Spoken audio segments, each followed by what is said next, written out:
Welcome.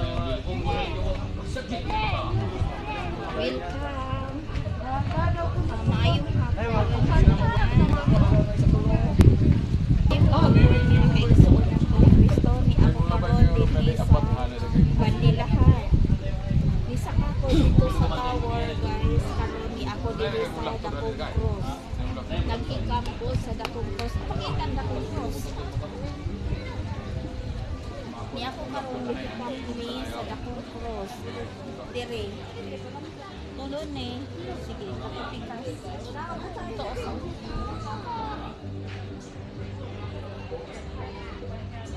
Ito ba na? Guys, tulon ni kapus guys. Tulon ni kapus. Sa dili pa, muhikap ka sa Dakong Cross. Musaka usaka guys sa tower. Adto sa ka sa tower. Pagawas ka og mensahe sa Mount Tower isa ka mohikap sa Dakong Cross. Pag naamoy mga panyo, mga guys, pag naamoy panyo, inyong gulitan dayong ihikap ninyo sa Dakong Cross. Ang atong Ginoong Kristo guys, nagtan-aw siya sa ato ang buhat. So ang tanan natong buhat guys, iyang pagabindisyonan kay siya nagaingon nga buhat kamong tao, buhat kamo kay kamo akong pagatabangan. So akong gibuhat guys ang akong tulumanon. Naghago ako diri pag-ari sa Bandilahan niining adlaw sa Bernie Santo. Alam sa akong pagtabang sa tanang katawhan guys.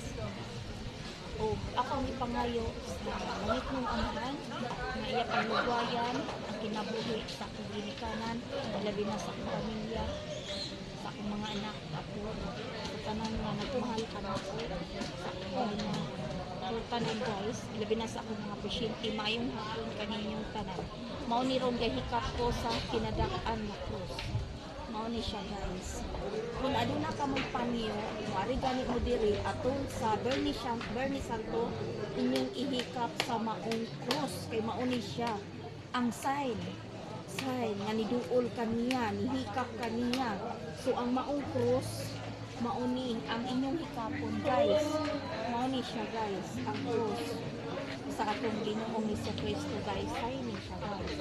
Muna kamo ug naamoy mga panyo, bisag unsa klase nga panyo, ihikap ninyo ani. Ayaw ra mo pagduha-duha guys, tuo ra mo nako. Kaning panyo inyong ihikap sa maong cross, tapos pag may mga balatian, inyo lang ihikap. Guys, taste it, tuo lang mo nako guys. Ihikap ninyo, magdala lang mo og panyo guys, na ihikap ninyo sa maong cross sa panahon sa Bernie Santo. Tasted guys. Kung sa may mga balatian, ang panyo nga inyong ihikap sa cross, idapat lang sa may mga sakit. Inana na guys. Daghang salamat. Thank you for watching. Maayong hapon sa tanan.